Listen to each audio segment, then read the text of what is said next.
orang-orang hebat ini, khususnya yang entrepreneur, 3 orang ini, pasti pernah gagal.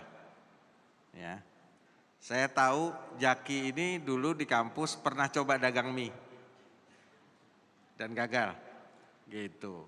Nah, coba ceritain secara singkat, ya, kegagalan-kegagalan apa yang pernah Anda alami dan bagaimana Anda bangun lagi. Karena ini kita berhadapan sama generasi galau. Ya, benar nggak? Apa-apa galau, gitu ya. Padahal kalau mau jadi orang sukses nggak boleh galau. Ya jatuh bangun, jatuh bangun, jatuh bangun, jatuh bangun, sampai jatuhnya bosen datang sama kita. Nah, saya pengen bertanya dari entrepreneur yang 3 orang ini. Kegagalan apa yang paling menyakitkan dan bagaimana Anda bangun? Ya, Jaki dulu. Ya, seperti Pak CT bilang tadi, saya pernah bikin mie ayam. Tapi sebelum itu, saya ceritain dulu. Saya itu datang dari Sragen sekali lagi. Terus waktu saya datang ke Bandung, Mbak, saya merasakan kaget. Culture shock. Culture shock. Kenapa? Biasanya kalau di Jawa itu, saya Sragen Solo itu kan halus gitu ya Pak. Terus malu-malu, nggak pede gitu loh ngomong di depan gitu loh. Pas waktu datang ke Bandung, ke kampus ITB, semua orang tuh pede Pak. Semua orang tuh pede, terus pintar bahasa Inggris. Saya nggak bisa bahasa Inggris waktu itu. Terus kemudian pede ngomong di depan. Jadi saya sempat stres Pak waktu itu. Dan budaya di Jawa khususnya, yang at least dari keluarga saya itu tidak pernah ditanamkan untuk mencoba hal baru. Selalu main safe. Udah safe aja nanti kerja di perusahaan besar, di bank atau oil company gitu yang branded, yang membuat orang tua bisa bangga gitu nyeritain kalau arisan. Ya kalau lebaran diceritain kan, wah anak saya kerja di sini gitu. Jadi itu adalah status quo nilai-nilai keluarga saya. Jadi pas datang ke sana, ternyata di sana itu waktu di kampus itu banyak sekali role model baru yang completely different gitu. Saya ngelihat fakta, wah orangnya tuh pede-pede terus aktif. Jadi saya sempat stres dan saya harus berubah nih, nggak bisa gini terus gitu. Nah akhirnya saya memberanikan diri untuk ikut banyak hal Pak Cete. Ikut banyak hal, memang awalnya nggak enak. Nyoba banyak hal gitu, berani nyoba. Kadang kan kita mikir-mikir ya kalau saya join komunitas ini atau klub ini atau organisasi ini kadang takut gitu. Tapi once kita join, ternyata ketakutan kita itu sebenarnya ya nggak ada sebenarnya gitu. Dan pas kita coba gagal, itu rasanya saya sekarang itu sampai akhirnya saya nyoba jualan mie ayam sama teman-teman itu, walaupun gagal Pak. Saya sekarang malah pengen gagal lagi Pak. Kenapa? Karena kegagalan itu adalah suatu alat yang menurut saya luar biasa. Saya baru nyadar waktu di kampus itu. Alat pembelajaran yang sangat-sangat dahsyat. Karena itu tergores di kepala kita itu sangat tajam. Jadinya kita akan ke bawah terus sampai mungkin sampai tua nanti itu. Dibanding dengan ilmu-ilmu yang jujur kalau misalnya di kelas, saya nggak ingat sih kuliah di ITB 90% udah lupa itu. Baru cuma 10%, beneran cuma 10% mungkin yang ini. Jangan pikir kuliah nggak penting loh. Ya. Gara-gara acara ini besok pada bolos semua. Penting kok, penting. Cuma pentingnya yang saya ingat adalah kalau di kelas biasanya saya take action nanya gitu. Mungkin debat sama guru, berantem sama teman, berantem adu pikiran gitu ya. Yang saya ingat lebih kebanyakan action-actionnya Pak. Kegagalan-kegagalan, oh saya salah, saya ini. Nah itu yang perubahan mindset itulah yang sangat penting dan saya bawa sampai sekarang. Dan itu sangat-sangat membantu. Ketika gagal sama dengan belajar gitu. Oke. Itu sih. Ya. Dian. Ya. Kevin nanti sama Randy pertanyaannya beda. Sekarang Dian dulu. Saya banyak sih, saya nggak tahu mau ceritain yang mana. Cuma saya soalnya kalau saya pikirin lagi kata gagal gitu ya. Kalau gagal tuh kita kebiasaan nih orang Indonesia dengan konotasi yang ada di kata gagal itu kesannya itu nggak open ended gitu. Kayaknya itu sesuatu yang tamat gitu. Gagal ya gagal aja gitu. Padahal menurut dalam kehidupan nyata, aku ngerasa tuh kegagalan yang sesungguhnya tuh nggak bener-bener ada sih Pak. Aku tuh ngelihatnya kegagalan tuh kayak cuma masih belum berhasil gitu. Tapi bukan terus habis itu kelar terus tamat di end gitu. Karena selalu biasanya dari masih kebelum berhasilan itu biasanya kita mencari jalan keluar dan akhirnya somehow bisa terus jalan lagi. Contoh kegagalan tuh apa ya? Kayak aku tadi barusan dengerin ceritanya Zaki, aku jadi ingat sama cerita aku sendiri Zak. Waktu itu pas aku memberanikan diri menjadi seorang pegawai kantoran itu Pak, kebayangin gak ketakutannya aku datang kerja di hari pertama sebagai artis gitu. Kan aku masuk ke kantor memperkenalkan diri ke senior-senior dan teman-teman kantor yang lain, bos-bosnya, senior-senior, partner-partnernya. Kan orang tahu saya tuh Dian Sastro gitu. Tiba-tiba hari pertama kerja waktu itu kita langsung harus ikut senior, salah satu ada yang punya project ke klien. Apalagi di kantor klien lagi kan, wah itu kayak ketemu sama ikan-ikan hiu gitu, sampai sana dimintain foto saya. Jadi yang, waduh Mbak Dian boleh foto nggak? Waktu itu klien pertama saya tuh sebuah perusahaan BUMN yang memerlukan servis kami dan itu adanya di Madiun. Jadi naik pesawat ke Surabaya, dari Surabaya masih naik mobil lagi ke Madiun. Dan sampai sana nggak ada yang memperlakukan saya secara hormat sebagai salah satu pasukan dari konsultan ini. Semua memperlakukan saya sebagai tontonan. Semua memperlakukan saya seperti saya tuh spektakel gitu. Kayak bukan orang yang hidup gitu. Kayaknya mau diomongin depan muka saya juga kayak saya gak bakalan sakit hati gitu. Kesannya saya gak bisa denger dan gak bisa ngerasa gitu. Aduh ini orangnya gak mau nih foto gitu. Jadi tapi ngomongnya depan saya langsung gitu. Terus dan di situ rasanya saya bener-bener, saya rasanya jadi kayak bulan-bulanan. Kayak bukan orang yang punya value added terhadap proyek yang lagi kami kerjakan sebagai sebuah kantor gitu. Dan itu rasanya bikin saya low down banget sih. Saya sedih dan saya takut. Karena saya membiarkan persepsi orang-orang luar itu masuk ke dalam kepala saya dan akhirnya saya mulai melihat diri saya dengan cara yang sama mereka melihat saya. Padahal kan mestinya saya yang mendikte mereka bagaimana mestinya saya dilihat. Jadi akhirnya yang saya lakukan adalah saya bekerja keras waktu itu di proyek yang itu, saya belajar, mempelajari product knowledge yang kami kerjakan. Waktu itu kan kita punya service, kita bikin structure organization. Terus saya bikin ada job evaluation, job analysis, dan akhirnya saya mempelajari materi-materi yang harus saya deliver itu 2 kali lebih keras daripada teman-teman seangkatan saya. Begadang lebih panjang daripada teman-teman saya. Karena saya tahu justru karena saya artis, saya akan ditungguin salah. Saya akan ditungguin saya tuh bodoh. Saya akan ditungguin saya cuma muka doang gak bisa ngapa-ngapain. Disitulah saya tahu tantangan saya jauh lebih besar daripada teman-teman saya yang bukan artis. Dan justru kegagalan itu saya pakai untuk jadi motor saya untuk bisa menjadi jauh lebih jago daripada teman-teman saya di angkatan itu.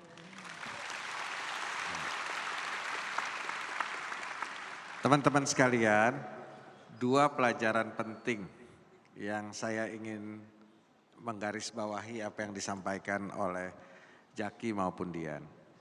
Kegagalan itu adalah sebuah proses belajar. Ya, it's a learning process. Jadi kalau kita gagal, itu kita harus nyari tahu kenapa kita gagal. Sebabnya apa? Nah, setelah itu kalau kita orang yang waras, pasti kan kita mengavoid semua penyebab kegagalan kita. Tapi besok gagal lagi. Kenapa? Karena penyebabnya itu bukan dari yang kita sudah avoid tadi. Ya, lalu kita avoid lagi. Lalu besoknya gagal lagi.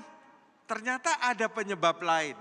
Nah, proses inilah yang disebut learning process, proses belajar. Mengavoid terus semua penyebab kegagalan sampai akhirnya nggak ada lagi yang bisa menyebabkan kita gagal. Nah, learning process ini yang saya selalu katakan, ya, gagal bangun lagi, tapi ambil pelajaran dari kegagalan itu sampai gagalnya bosen datang ke kita. Bukan karena dia bosen, tapi karena kita sudah tahu, ya, penyebab kegagalan itu. Banyak orang nanya, ya, Pak Irul pernah ditipu, bukan pernah lagi, sering. Ya.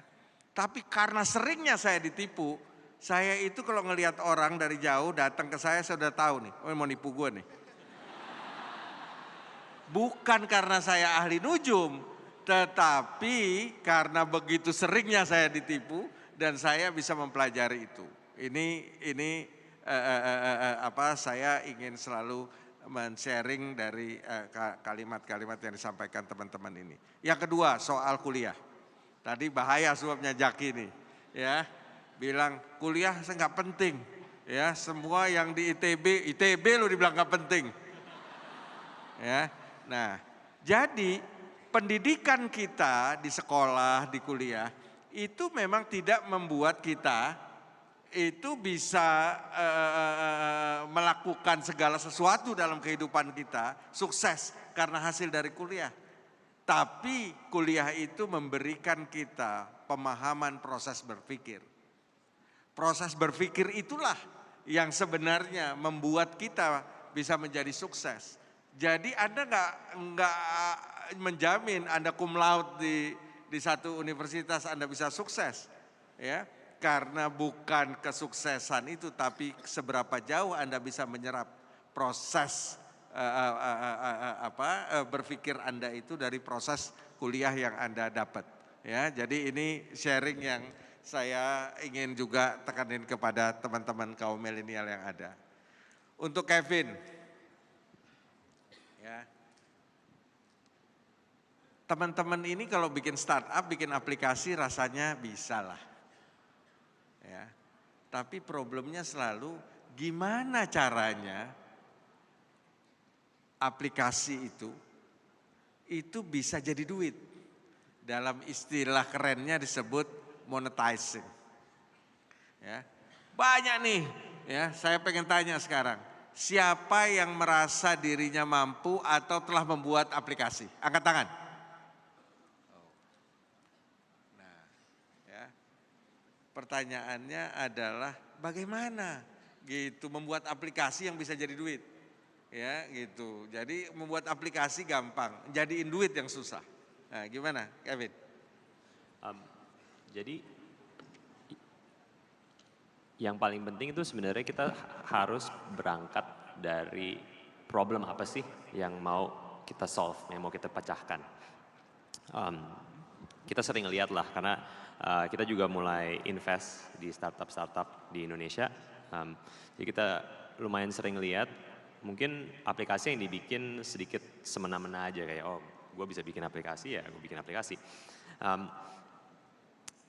Tapi yang benar-benar harus difokusin itu sebenarnya masalah apa yang mau dipecahkan dengan aplikasi ini, dengan sistem ini, dengan bisnis ini. Dan kita harus jelas banget di sini customer-nya itu siapa. Kenapa orang lain mau memakai aplikasi ini? Masalah apa di hidup mereka yang bisa dipecahkan oleh aplikasi ini? Dan kemudian berangkat dari situ kalau kita udah yakin bahwa oh ini sebenarnya ciptaan kita ini benar-benar bisa membantu orang lain atau bisnis lain untuk memecahkan masalah mereka. Dari situ kita harus bisa menganalisa oke, opportunity-nya sebesar apa. Jadi seperti yang saya bilang tadi Pak, tadinya kita pikir Gojek itu bakal jadi bisnis kecil sebenarnya. Ya kita tahu mungkin ada orang-orang seperti Nadim dan saya yang kaum profesional yang butuh layanan seperti ini dan ada beberapa tukang-tukang ojek yang pengen jadi lebih modern. Jadi kita pikir oke ini bisnis kecil lah.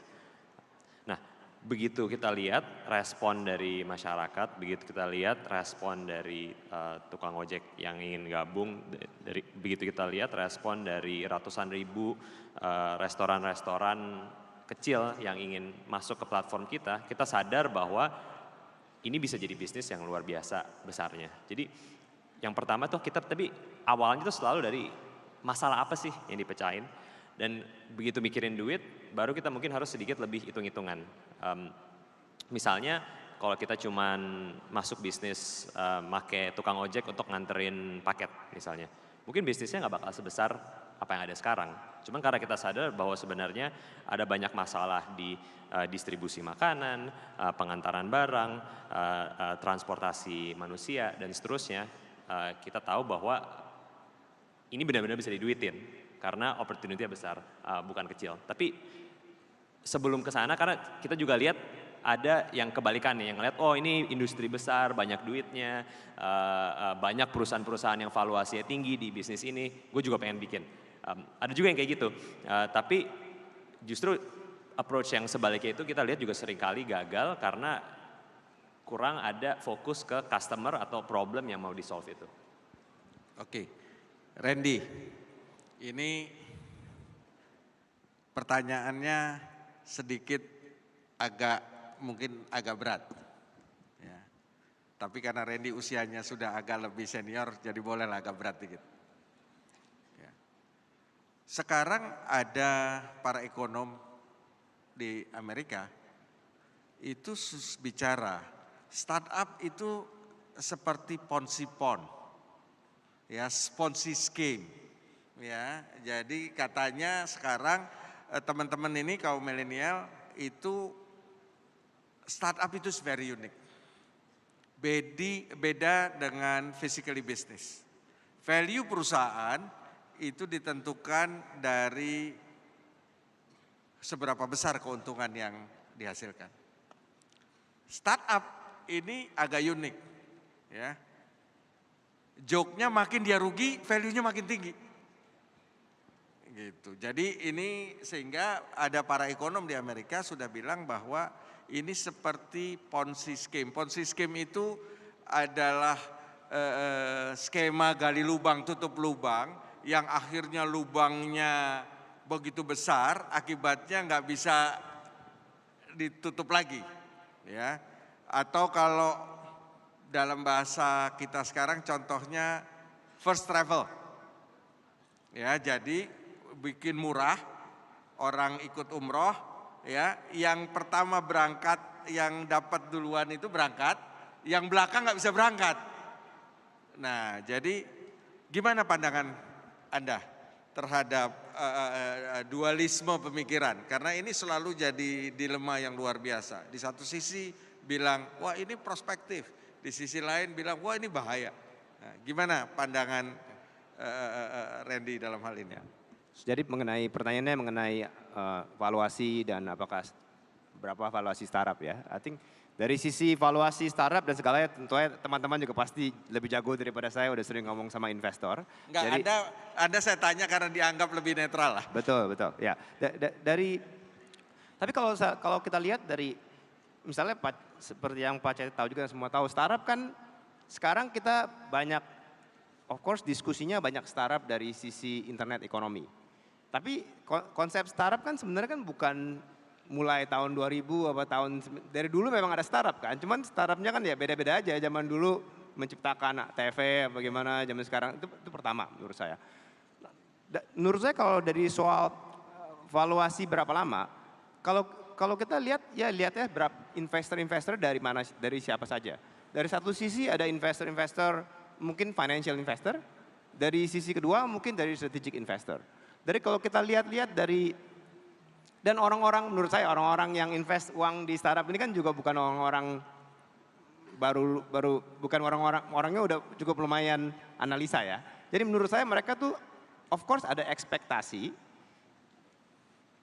either berkembangnya berapa besar, apakah di satu negara apa di internasional, atau mereka ekspektasinya mungkin profitability-nya bisa naik ya.